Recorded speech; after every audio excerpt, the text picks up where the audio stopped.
आप सभी को नमस्कार। मैं हूं आशुतोष कुमार मिश्र और आप देख रहे हैं मिहिर ज्योतिष कार्यालय का अपना यूट्यूब चैनल एस्ट्रो गुरु 1008। आज के इस वीडियो में हम बात करेंगे कृष्ण जन्माष्टमी के व्रत के बारे में। हम जानने की कोशिश करेंगे कि कृष्ण जन्माष्टमी का व्रत कब है और क्यों है, क्योंकि इस बार कृष्ण जन्माष्टमी में दुविधा का विषय उत्पन्न हो गया है, क्योंकि 6 तारीख को अष्टमी रह रहा है और 7 तारीख को भी अष्टमी रह रहा है। तो अब हम अष्टमी व्रत को कब करते हैं, इसी विषय में हम जानेंगे, विभिन्न शास्त्रों का अध्ययन करेंगे और फिर एक निर्णय पे पहुंचेंगे कि हम अष्टमी व्रत को किस दिन करें। चलिए वीडियो को हम शुरू करते हैं। सर्वप्रथम आप सभी को कृष्ण जन्माष्टमी की हार्दिक शुभकामना। आप सभी को विदित होगा कि भाद्रपद मास के कृष्ण पक्ष के अष्टमी को ही हम कृष्ण जन्माष्टमी के रूप में मनाते हैं। आज ही के दिन लीलाधर भगवान कृष्ण का जन्म हुआ था। इस बार कृष्ण जन्माष्टमी के विषय में लेकर के हमारे मन में संशय की स्थिति उत्पन्न हो गई है। सर्वप्रथम तो हम यह जानेंगे कि यह संशय की स्थिति उत्पन्न क्यों हुआ है। जब हम धर्मशास्त्रों का अध्ययन करते हैं तो पाते हैं कि जिस दिन अष्टमी तिथि हो और रोहिणी नक्षत्र का योग हो, उसी दिन हम कृष्ण जन्मोत्सव मनाते हैं। अब जब हम पंचांग को देखते हैं तो यहाँ पर पाते हैं कि सप्तमी तिथि रात्रि को 7:59 तक रह रहा है, यानी 6 तारीख को। इसके बाद से अष्टमी तिथि हो जा रहा है। रोहिणी नक्षत्र जो है वह दिन में 2:39 पे हो जा रहा है और अगले दिन यानी कि 7 तारीख को अष्टमी तिथि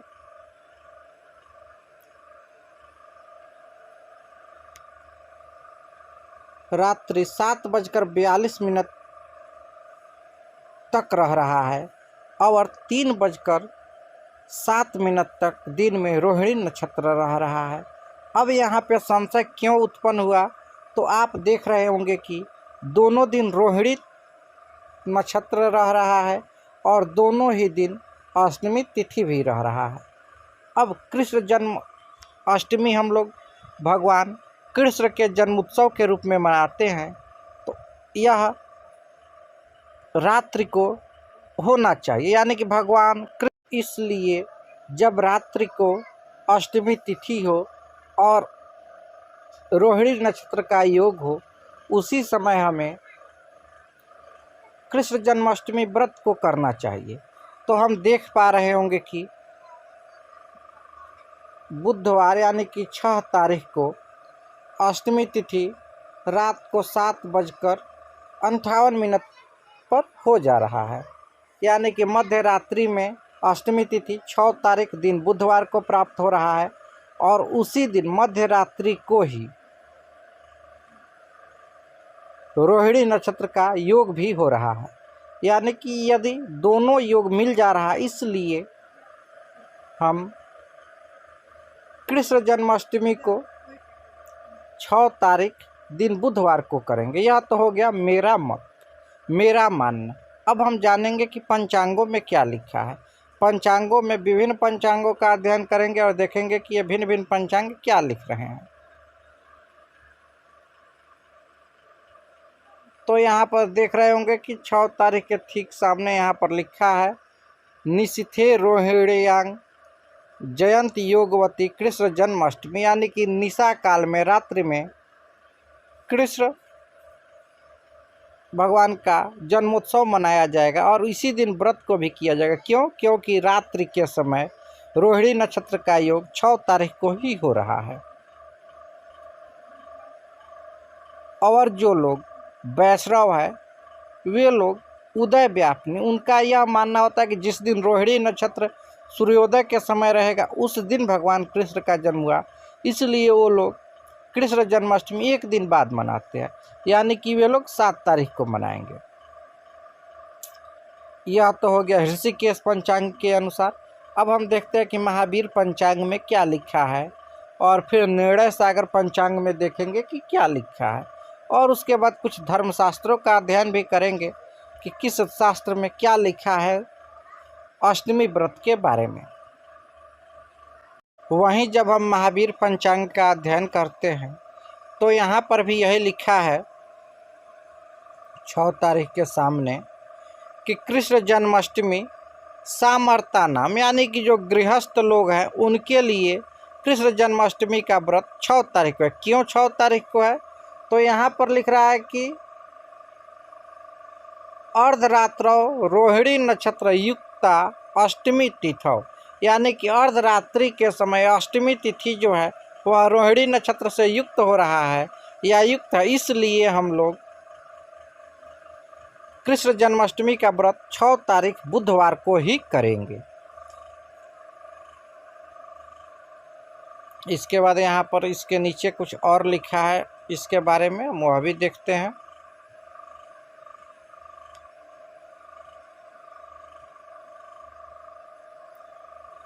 तो यहाँ पर देख रहे होंगे लिखा है कि अष्टमी तिथि और रोहिणी नक्षत्र एक साथ मिल जाने से जयंती योग में श्री कृष्ण जन्माष्टमी का व्रत सामर्थ गृहस्थ के लिए आज ही हो जाएगा। आज ही का मतलब हो गया कि 6 तारीख को ही हो जाएगा। उसके आगे लिख रहा है कि उदय तिथि अष्टमी और रोहिणी नक्षत्र का संयोग 7 सितंबर गुरुवार को मिल रहा है। यद्यपि कि अर्धरात्रि तक यह योग नहीं है रहेगा, फिर भी औदायिक तिथि मानने वाले वैष्णव जन, यानी कि जो साधु लोग हैं, सन्यासी लोग हैं, वे लोग 7 तारीख को अष्टमी का व्रत करेंगे। तो यहाँ पर भी यह कह रहा है कि 7 तारीख को साधु लोग, वैष्णव लोग करेंगे और गृहस्थ लोग 6 तारीख को करेंगे। इसके बाद हम देखते हैं आदित्य पंचांग में क्या लिखा है। इसके बाद से जब हम आदित्य पंचांग में देखते हैं तो यहाँ पर भी यही लिखा है कि कृष्ण जन्माष्टमी व्रतम 6 तारीख के सामने आप लोग देख पा रहे होंगे कि लिखा है कृष्ण जन्माष्टमी व्रतम। अब ये तो हो गया विभिन्न पंचांगों की बात। अब देखेंगे कि ग्रंथों में क्या लिखा है, पुस्तकों में क्या लिखा है। तो हमारे पास एक निमिष चंद्र का बुक है व्रत निर्णय, उसमें देखेंगे कि क्या लिखा है। वहीं जब हम इस पुस्तक का अध्ययन करते हैं तो यहाँ पर लिखा है, यह निमिष चंद्र का व्रत निर्णय नहीं है बल्कि यह एक दूसरी पुस्तक है। इस पुस्तक में लिखा है कि धार्मिक शास्त्रीय ग्रंथों में, धर्म शास्त्रीय ग्रंथों में सामर्थ यानी कि गृहस्थ और वैष्णव यानी कि सन्यासी संप्रदाय के लिए इस व्रत का निर्णय पृथक पृथक प्राप्त होता है, यानी कि दोनों के लिए अलग अलग प्राप्त होता है कि गृहस्थ लोग कब व्रत रखें और सन्यासी लोग कब व्रत रखें। इसके आगे लिखा है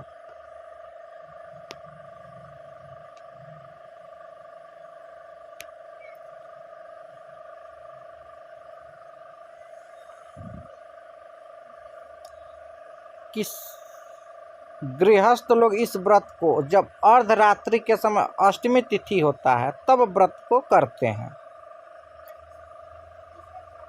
चूँकि भागवत के अनुसार भगवान कृष्ण का जन्म अर्धरात्रि के हुआ था और हम सभी लोग भगवान कृष्ण के ही जन्म का व्रत रखते हैं, तो जब रात्रि को अष्टमी होगा तभी हम अष्टमी का व्रत करेंगे।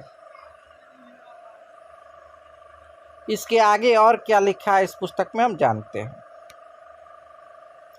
आगे लिखा है कि अष्टमी पहले ही दिन अर्धरात्रि को व्यापिनी हो तो जन्माष्टमी का व्रत पहले दिन ही करना चाहिए। और अभी हम लोग पंचांग में देखे थे कि पहले ही दिन अष्टमी जो है वह रात्रि को रह रहा है, तो इसलिए व्रत हम लोग 6 तारीख को ही करेंगे। उसके बाद उससे आगे लिखा है अष्टमी केवल दूसरे ही दिन अर्धरात्रि को हो तो जन्माष्टमी का व्रत दूसरे दिन किया जाएगा। लेकिन यहाँ पर जो है अष्टमी तिथि जो है वह अर्धरात्रि को नहीं रह रहा, इसलिए हम अष्टमी का व्रत या कृष्ण जन्माष्टमी का व्रत पहले दिन यानी कि 6 तारीख को ही रखेंगे। अब कह रहा है कि यहाँ पर कि अष्टमी दोनों दिन अर्धरात्रि को हो और अर्धरात्रि में दोनों दिन रोहिणी नक्षत्र का योग न हो तो जन्माष्टमी दूसरे दिन किया जाता है। यानी कि अगर अष्टमी तिथि दोनों दिन अर्धरात्रि में हो और किसी भी दिन रोहिणी नक्षत्र का योग नहीं हो रहा हो तो हम दूसरे दिन व्रत करेंगे। लेकिन हमारे आज के इस वर्ष के यानी कि 2023 में क्या हुआ है कि अष्टमी तिथि 6 तारीख को रह रहा है रात्रि को 12 बजे, रोहिणी नक्षत्र भी रात्रि को 12 बजे 6 तारीख को ही रह रहा है। 7 तारीख को अगर हम बात करें तो अष्टमी तिथि भी रात्रि को 12 बजे नहीं रह रहा है और रोहिणी नक्षत्र भी रात्रि को 12 बजे नहीं रह रहा है। इसलिए हम इस बार अष्टमी तिथि का जो व्रत है या कृष्ण जन्माष्टमी का जो व्रत है वह 6 तारीख को ही करेंगे। अब आप सभी के मन में यह प्रश्न आ रहा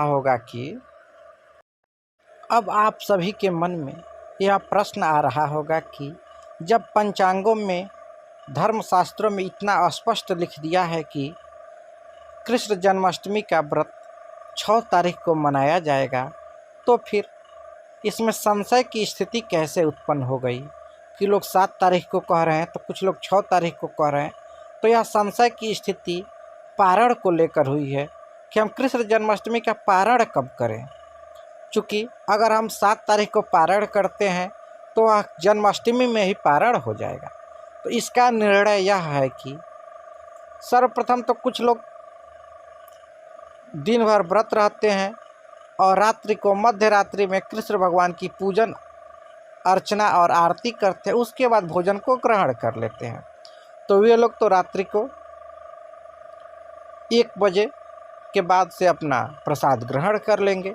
वहीं जो लोग अगले दिन करते हैं वे लोग 7 तारीख को सुबह में पारण कर लेंगे और कुछ लोग जो अष्टमी व्रत को समाप्ति पर पारण करते हैं वे लोग दिन में 4 बजे के बाद पारण करेंगे।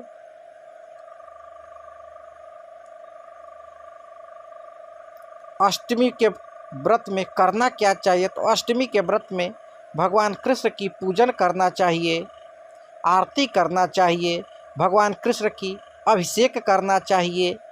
यदि आपके पास कुछ भी संभव नहीं है तो भगवान विष्णु का, भगवान कृष्ण का पुरुष सूक्त मंत्र से अभिषेक करें। इस वीडियो में इतना ही, फिर मिलते हैं अगले वीडियो में। आशा है कि कृष्ण जन्माष्टमी को लेकर आपके मन में चल रहा संशय समाप्त हो गया होगा और आप सभी कृष्ण जन्माष्टमी का व्रत 6 तारीख को करेंगे और पारण अगले दिन 7 तारीख को करेंगे।